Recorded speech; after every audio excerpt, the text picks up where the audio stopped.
All right, hey guys, Rich Schnyderite here from the Night Report. I'm joined by, of course, Chris Nalwasky, our beat man or beat writer. What's going on, Chris? What's going on, Richard? How's it going, man? I'm good, man. I wish we had a roster. So let's just get Soon, right into it. Soon. Let's just get right into it. We're filming on Thursday, so we should have the roster in 4 or 5 days now. Yep. What do you expect to see? I mean, I expect to see everybody.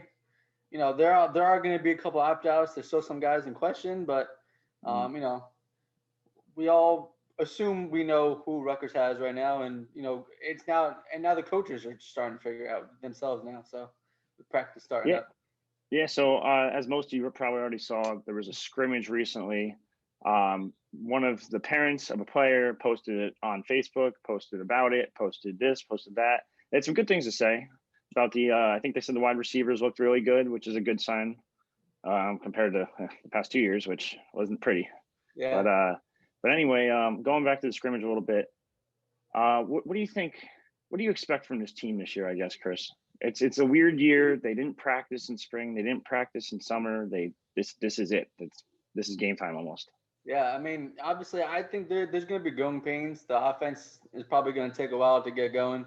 Whole new staff, offensive guys are kind of have to still mesh together. There's going to be a lot more new starters. Like I said, the wide receivers still have to step up. You don't know who the quarterback's going to be. You know, at least running back should be in good shape with Pacheco, Cameron Adams, Aaron Young. Those guys are solid. You might see all of them on the field at one point. We'll see. We don't. We're not in practice, but yeah. I mean, it'll come down to the offensive line and offense. We'll see how they go. You know, as long as they go, the offense should go. You know, on defense. The defense got some good transfers coming in. They'll no doubt help. They're still young and inexperienced in some spots. Secondaries, little question mark, but you know, overall, this season is honestly not about wins and losses. It's about seeing the development. Everybody should get their year back. So that's obviously a big help going forward. So yeah. So let's start with the offense a little bit. From what we know, it's Noah Vedral, but it's not Noah Vedral. You can't say it officially, but it sounds like that he's going to be the guy from all accounts, from everything we're hearing. He looks good, apparently. Apparently, he's looking pretty accurate. He looks solid. He's doesn't have the strongest arm in the world. It's decently accurate. I shouldn't say the most accurate, but he's decently accurate, and he's mobile. Yeah. And with this offense, that like if you guys remember, Sean Gleason told us back in what was it, spring, that they're going to snap the ball every 15 seconds. So you're going to need a guy that's in shape, a guy that can run, a guy that can get to the line real quick reads, quick everything, and the mobility factor with an offensive line like Rutgers, it's gonna pay dividends. Yeah, no doubt. And like you said, and like going back to Gleason, he said he's looking for a smart quarterback. Vedral, obviously, is kind of like book smart, but he obviously graduated really early. He has 2 years at Rutgers as a grad transfer. He got some playing time. I'm sorry. Technically 3. This year, yeah, this one won't count. But yeah, he graduated early. He's smart. He's a veteran. He's played in some games, and like you said, he fits the offense well. We'll see. So now let's go to the next position group. We were talking about the running backs. You mentioned all 3 at the same time. Yes. Yeah. Just talk a little bit more about that. Sure. Yeah. Pacheco, he's obviously a beast. He always runs like his hair is on fire. I feel like we say that all the time, but it's true. He just explodes. Cameron Adams, another big back. Aaron Young, he's kind of like, I hate to say it, he's kind of like Raheem Blackshear type guy. He who shall not be named. Spot. He's quick. I mean, you might see them all on the field at the same time, different areas, different positions. Yeah, different schemes, formations. Well, all 3 of them probably going to get some playing time and carries. Is this the year we see a 1,000-yard rusher from Rutgers? I'm gonna. Can Pacheco pull it? It's going to be Pacheco as a starter, but can he pull it off? It would have to be Pacheco. I don't know. And only 8 games too, so that's the tough part. Yeah, I think it'll be by committee, but Pacheco he'll be the bell cow guy still. All right, so let's go wide receivers. We know for the most part, it's most likely I guess the only guaranteed starter would probably be Cruikshank in the slot. After that, are Bo Melton and Isaiah Washington's jobs safe? I think their jobs are safe. They're big. Melton should, in my opinion, he should move around more. Maybe put him in motion. Maybe put him in the slot. Also, he's and around stuff like that. The ball. He could go deep. Isaiah Washington's a big receiver. I know going back to the early Shiano days, guys like Mark Harrison, Tim Wright, those guys are big. They're gonna love him. Other guys. Didn't even mention Kenny. No Kenny Britt. No love for Kenny Britt. Mark Harrison was the first person to come to mind. Yeah, I hear you. But and then there's just a ton of receivers. So I mean, like going back to the offensive thing or Sean Gleason thing, they're going to be swapping in and out nonstop. I would think just to have guys game shape, and that's another question: are these guys in game shape? Yeah, who knows? They haven't practiced basically. Yeah, it's just been workouts. Yeah, like workouts. So anyway, moving on. Tight ends. From what I heard, it's going to be a pretty interesting battle. Apparently, everyone kind of thought Giovanni Haskins grad transfer guaranteed starting spot. From what I was told recently, I don't know if that's the case anymore because you're going to need a guy that can block, and that's going to help that offensive line also. And it sounds like Jay Lou might be the best blocker there. He's 100% now. From what I was told, I think he played last year around like 245, 250. From what I was told, he's now like a chiseled 235. That was the word that the person used, chiseled. So apparently all these guys are ripped. And the workout plans are different. Everyone's in better shape than last year. No offense to the previous staff, of course, but somewhat offense. But so he's been putting the work in the strength. It's big time. Yeah, he did it in the past. He's doing it again. So yeah. But the group should be interesting. I really don't know who's going to start there. And then on top of that, I also heard Konopka's making some noise. So we'll see. It's between the three of them. They also have and Alimo from last year started every game. Yeah, I like Matt Alimo. He did well last year. I mean, he was kind of like basically the only scholarship tight end that played. He did. I don't think they threw to him more because they needed him all year. They didn't want him to get hurt, but he did. He got better and better as the year went on. So I'm high on him. I think he'll do well too. No offense, but they didn't throw much at all last year. At least to their team. They couldn't complete anything. Yeah. Jeez. The memories. Offensive line. Another big issue. Probably the scariest position group on a team. The guarantees or starters are probably O'Neal, Crimin, and Hansen. That's about it. That's only guarantees. There's a lot of holes. Yeah, like someone asked on the board before, probably yesterday or today, I forget what it was. They're like, "What do you think about this? Will they improve?" I'm like, "I haven't seen a practice. I couldn't tell you." It's also there's been a lot of question marks about the offensive line coach. At the end of the day, he's from Princeton. It's the only full-time assistant job he's had. Can he develop a Big Ten offensive line? And I don't know. It's going to be interesting. Yeah, it's a question, definitely. Like I said earlier, the offensive line plays well. The offense should play well. If they don't, they won't. You see it with the New York Giants, for example. Offensive line's a mess, and Daniel Jones gets hit like every play, basically. Exactly. And he's mobile too, so that's another thing. Like, are they going to be able to protect Vedral? And if you don't protect him, is he going to, knock on wood, God forbid he gets hurt or something? Who comes in? Right. So. Well, yeah, a lot of question marks. Definitely. Yeah, so let's go to the defensive side. Sure. Gianno's specialty. He's got a heck of a staff. He's got some good guys in Jim Panagos. He's got Bob Frazier back, Rob Smith back, Fran Brown, the legend of South Jersey. And I think that's it, right? Am I missing anyone? I think that's it. Yeah. Anyway, sorry. But defensive line, I've heard the defensive line looks really good. And there's a guy I always use this as an example on the boards, Mike Tverdov. He couldn't do much last year because they're double teaming him. They're doing this. He was their only pass rushing threat. This year you have Mike Dwumfor, who was maybe one of the best, if not the best interior. I shouldn't say the best. One of the best interior pass rushers in the Big Ten last year. That's going to be huge. You put him there next to Tverdov, or even on the same line as Tverdov, wherever you want to mix and match them. And it's going to be, you're going to have Tverdov getting one-on-ones. You're going to have Dwumfor getting stuffing the middle. You're going to have guys like Julius Turner and Ireland Burke that are big maulers in the trenches. And then the other side, CJ Onyechi another guy that looks like he's gotten in great shape, and he might actually be a legitimate threat. Yeah.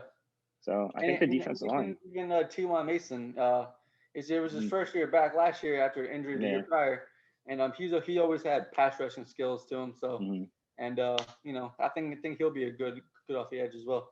Yeah, and then I forgot Malik Barrow too. Malik Barrow, yeah, Pending health, but yeah. yeah. But yeah, he apparently shook off a lot of rust down at UCF. Played I think like 2 or 3 games, whatever it was, and they're counting on him to be an inside outside guy right there. Yeah, So he could play both. Yep. yeah. On top of that, you probably have one of the better D-line position coaches in the Big Ten in Panagos, who's I'm a big heck of a fan developer. I like he has great energy. Everyone always talked high about him. He's a good recruiter too. You know, everybody loves Penagos. Crazy good. I'm actually glad they brought him back too. Yeah, crazy good recruiter so far. Yeah. I think he's landed like 5. He was the main recruiter for 6, 7 maybe commits in the class, if I remember correctly. But all right, let's go to linebackers. It's kind of the same core group. Yeah. What do you think of this group? Tyshawn Fogg, I think Tyshawn Fogg in the middle linebacker is going to benefit a lot from Shannon and Bob Fraser. He came to Rutgers as a Big Ten linebacker. He was a 4-star guy. He's a tackling machine. Next to him, probably going to have either Drew Singleton or Olakunle Fatukasi. I think I said that right. Yeah, no, you did. I'm actually a little impressed. And my last name's kind of tricky to everybody too. So I'm a big fan of Fatukasi. I think he has NFL potential. Drew Singleton still shaking off some rust, but he was a highly ranked guy. At the other linebacker spot, you got Tyrique Williams. Don't forget Dion. I like Dion. Dion played well last year when he got a chance, at least. Yeah, and it makes you question the previous staff again. Like, came in for a game, dominates. Weird. Doesn't start the next game. Don't remind. Can't remind people of the past. It was bad. Yeah. Put it like that. As long as they got speed, that'd be good. Yeah, and you said it before. So defensive backs, question marks, question marks. Is Trey Avery healthy enough? If he is, he's a very good corner.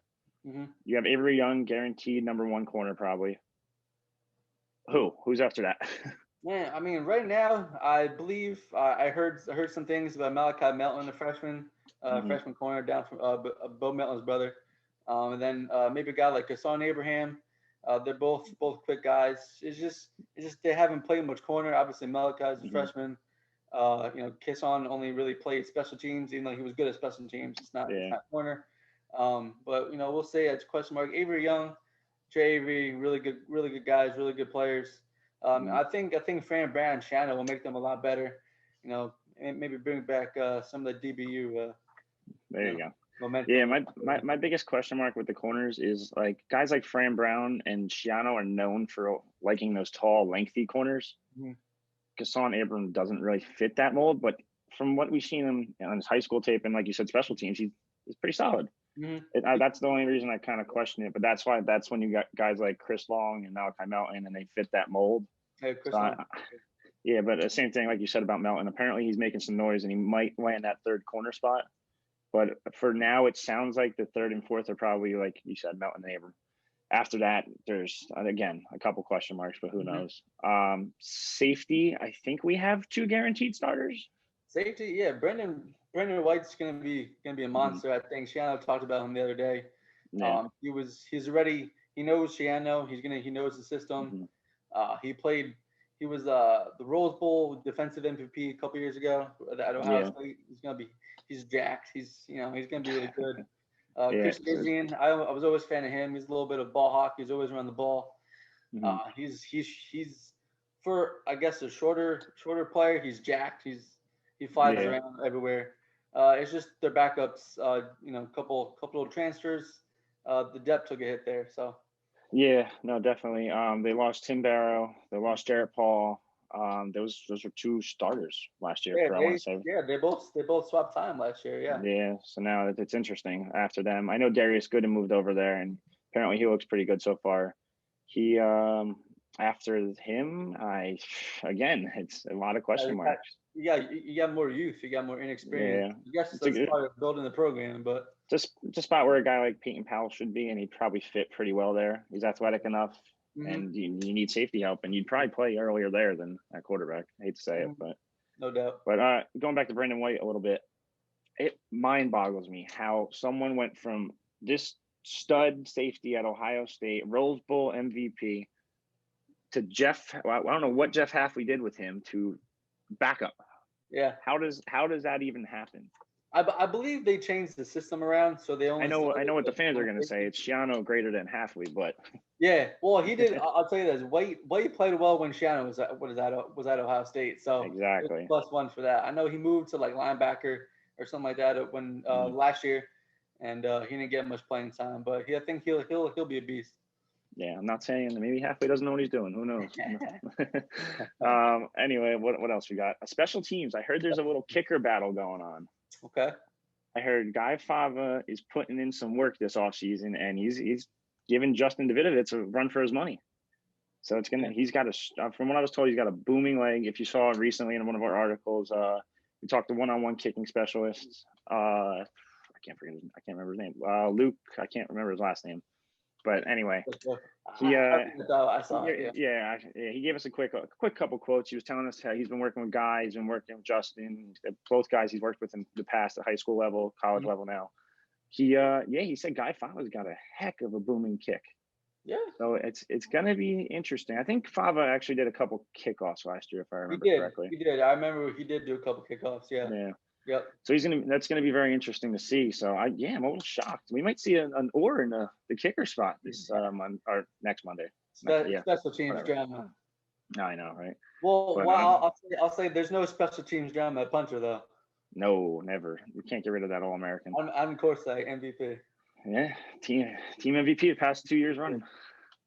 But monster. Yeah, after that, I'm trying to think. You got kick returner. What'd you say?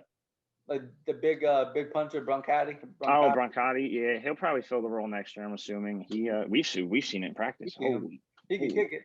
He's big. Yeah, he can kick the heck out of the ball. He's bigger than like Steve Weatherford or something like that. Yeah, no, he had some booming kicks, man. He's special. Yeah, but I remember me and you both thought he was T.Y. Mason. They're both the same number. Yeah, he was huge. He looks like a defensive lineman. But anyway, we got kick returner, punt returner.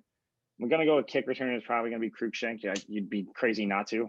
Another Rose Bowl stud. Yeah. Oh yeah. What do you have? Was it last year? I think it was last year. I think that was this past winter. Yeah, kick return for opening kickoff. I think it was like second half. I think it was okay. after a touchdown. It wasn't the first. Yeah, still, regardless, just to have someone that could change the field like that, like Janarian Grant all over again, it's gonna be exciting. Yeah, punt return too, most likely. I thought about that. I'm not sure. I feel like a guy like who did it last year, Avery. Avery basically just fair caught it. Yeah.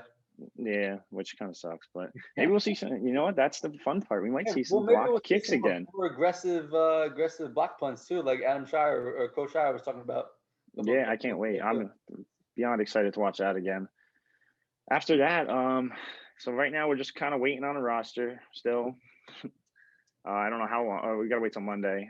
I'm intrigued. I put up an article today about the roster a little bit. What'd you say? I put up an article today a little bit about the roster. Oh yeah. From the other day. Yeah. It's such a mystery, this team. Like I don't know how it's kind of an advantage, I would say. I know people keep saying like, is it really? It is though, because like guys like Mel Tucker are like, who the hell am I going against? I don't know what the hell's going on. So yeah, I'm intrigued to see the roster. I'm intrigued to see the surprises, if there are supposedly some. Mm-hmm. I'm intrigued to see the weight gains and weight losses, I guess. You're going to see a couple guys lose a couple pounds, but it's also going to be more muscle, less fat. I'm intrigued to see position switches. I feel like there's yeah. Shannon the other day didn't really want to say much about that. So yeah, kind of hinted at a couple. We know Bordner already moved to O-line. Which is probably best for him. That's probably his only. He might even play this year. They need interior help on that O-line so bad. Mm-hmm. I'm trying to think who else. I remember Bordner's high school highlights. He was throwing people around. So yeah, no, I mean, hey, if you can get him to be a guard and a solid guard, then he was throwing people around as a defensive end. So defensive tackle. So yeah, that interior again, man, it's scary. You're going with a second year. Redshirt, is it Hanson a redshirt freshman? Hanson, I believe redshirt freshman. I think so. Redshirt freshman center who's never started a game. Mm-hmm. You're gonna go with Nick Crimmin, who's got experience. O'Neill's got experience. Left guard, maybe Lonsdorf. Yeah. I mean, he's kind of like that Swiss Army knife guy. Who knows? Yeah. So he can go inside, outside. Right tackle's probably Paulion. Yeah, the JUCO guy, which I honestly thought he looked better at guard, but if you don't have a right tackle, you don't have a right tackle. So like, you have no other options. Still got guys like Matt Rosso, Reggie Sutton there. I forgot.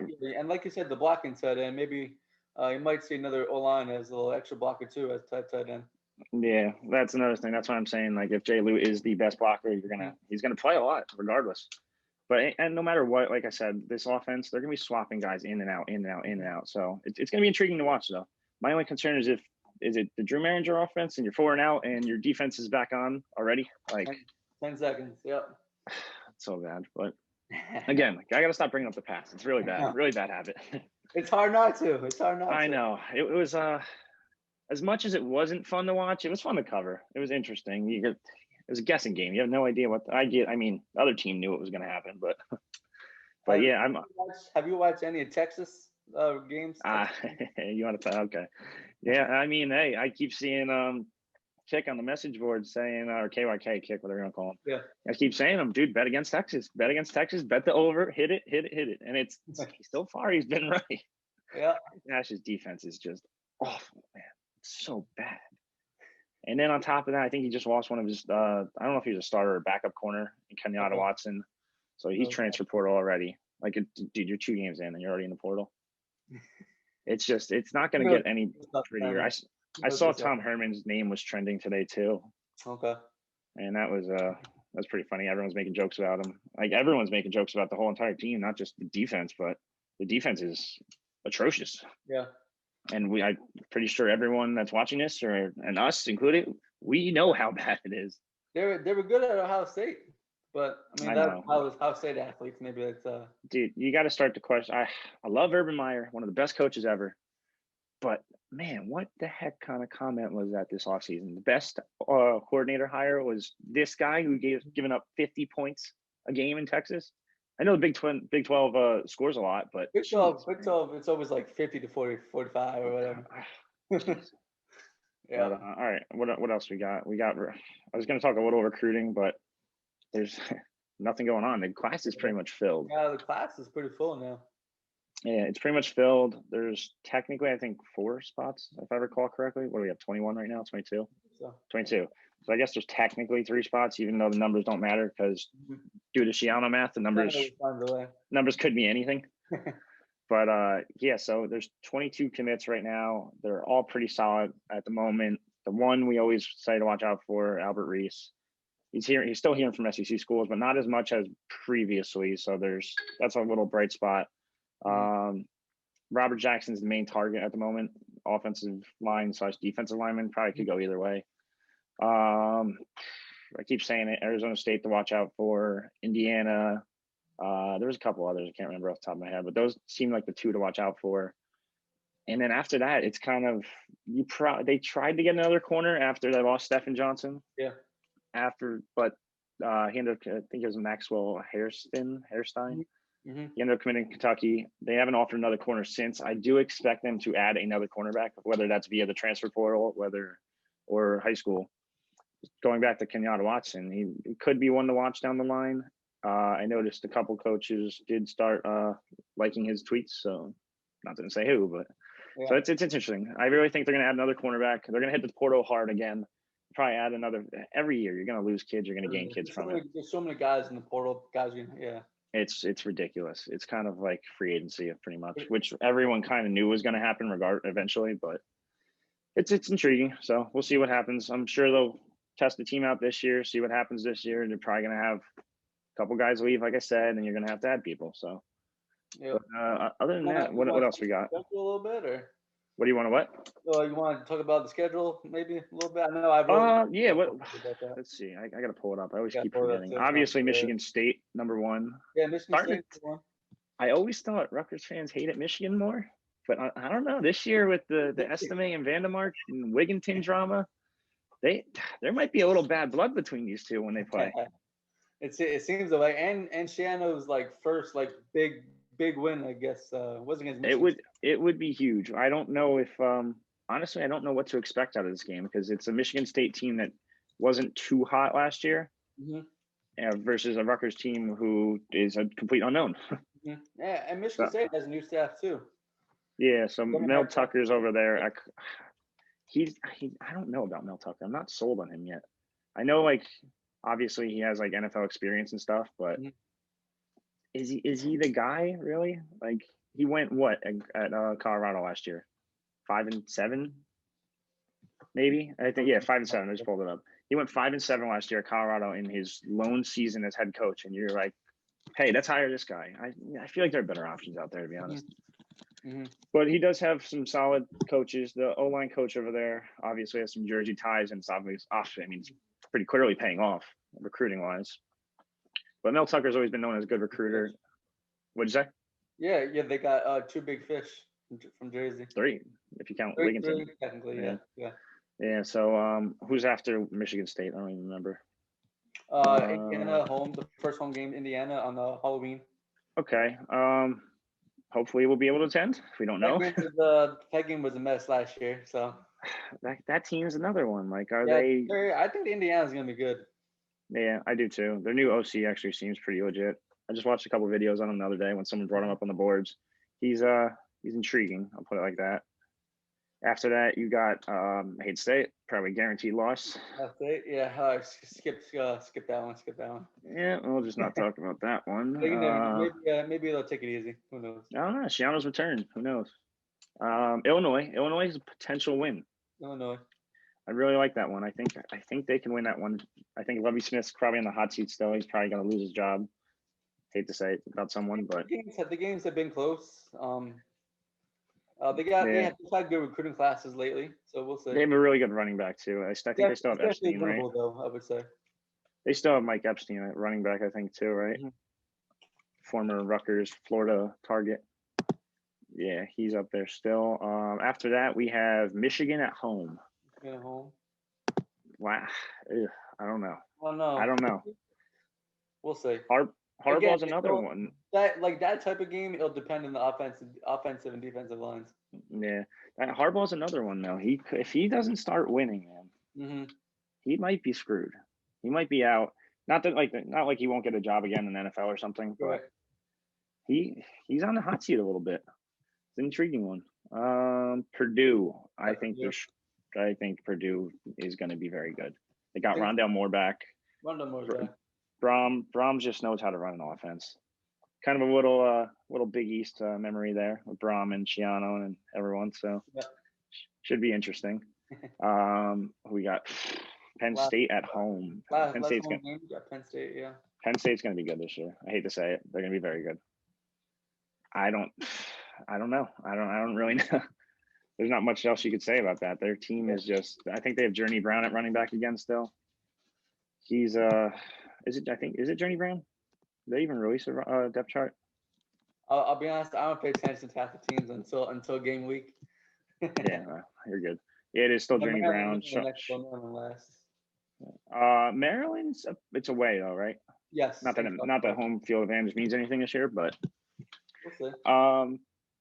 I don't know. I don't know about Maryland. They're on the same level, I would say, as Rutgers. Yeah.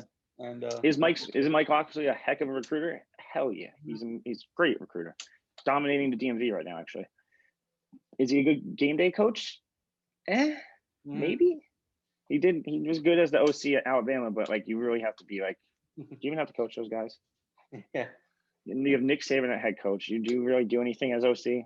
Right. Maybe, but so far, he doesn't look that hot as the head coach in Maryland, coaching wise. But anyway, what else we got to talk about? Yeah, I don't know, man. Let's see. Let's go. Let's check the boards real quick. Check the round table. What we got here? Taiwan Malone. We could talk a little bit about that. Oh, you know what? Let's switch it up a little bit. Let's talk a little hoops for a second. Why the heck did Rutgers bow out of the Jimmy V Classic? I mean, I could say. I mean, it was supposed to be, in the area, and now it got moved down south, and they have the whole like quarantine, COVID stuff. You got to worry about. Well, it sounded like they were going to do like a bubble type scenario. Right. It makes sense. Yeah. But I mean, the connection though, but that would have been a high profile opponent.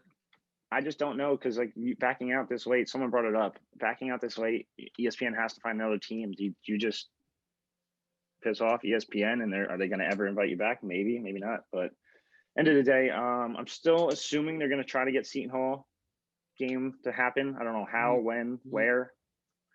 I think Seton Hall is supposed to be home this year, right? Yes. Yeah. So that's going to be interesting.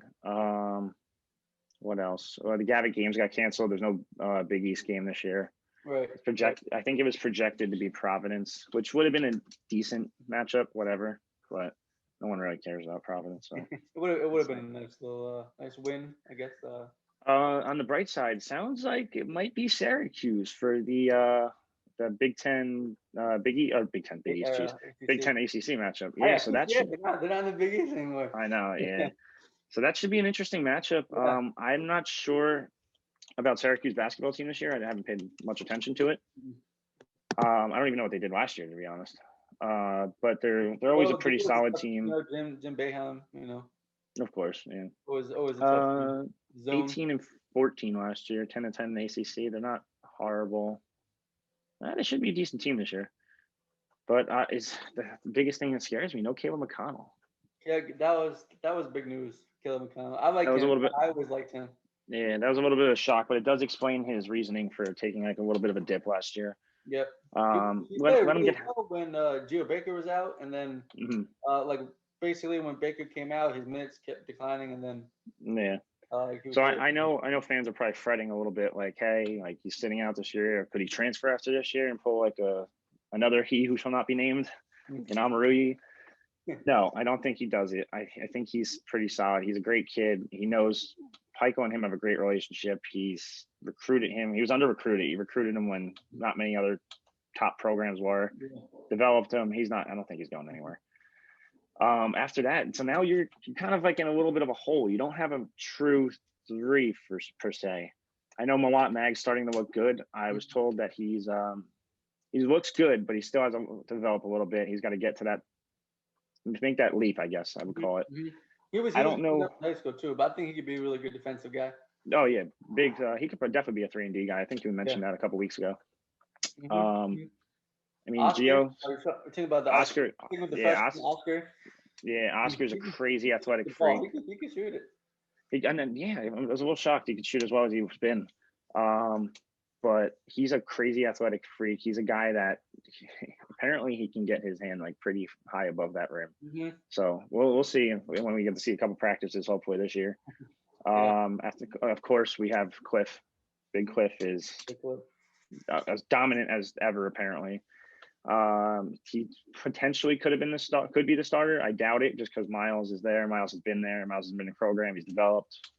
But I was told that Cliff will be in the NBA in a couple of years, and I can almost guarantee that one. But after watching that, yeah, Joe Namath, little guarantee there. I know, dude. He's Cliff's special, man. I watched him last year versus the Patrick School. I know. I watched him twice. He played the Patrick School on like a Friday at Kane. He had 2 points, 10 rebounds, 2 points, and that was it. And then it was kind of quiet. Played him again the next week. He had a triple double with 10 blocks, and I'm like, all right, this kid's pretty good. I saw him play his junior season against. I think actually it was a Union County tournament also. Yeah. And, he did well. He was. Yeah. He was a beast down low. So he's just such a good paint presence. It's nice to have a legitimate backup for now. After last year when Miles gets hurt, like what do?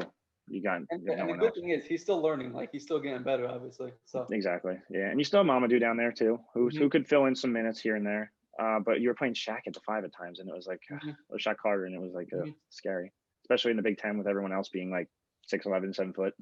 Yeah, he just Shaq Carter just signed somewhere. Yeah, where was Kosovo? Overseas somewhere. Yeah, some Kosovo league. Apparently, it's a pretty good team too. So good for him. It's good. After that, we got Gio, guaranteed starter. Montez, probably guaranteed starter. Ron, of course, guaranteed starter. Yeah, and then now with Caleb being out, it kind of leaves the starter spot open. Yeah, so I guess you could. I think you're going to see a lot of 3-guard lineups. You got so many guards. Mawot Mag is probably still a guard technically, even though he's like 6'6". You have Paul Mulcahy, who's probably going to develop and eventually be the starting point guard. He's so young off the bench. He's always spark plug. I like him. Yeah. So between those two, I think I'm missing someone too, aren't I?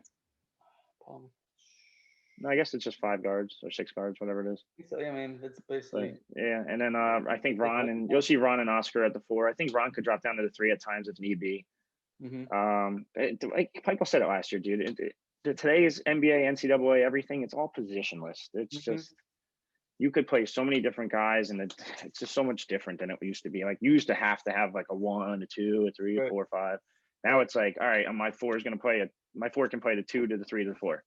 My 1 can play a 1, 2, 3. My 5 can play 5 and 4. So, and the good, like I said, and the good thing with Caleb too, he could play point guard or basically, against smaller teams, play power forward or something like that. So. Yeah. So as long as everyone stays healthy, knock on wood again, they should have a pretty good team. Should be top 25 again.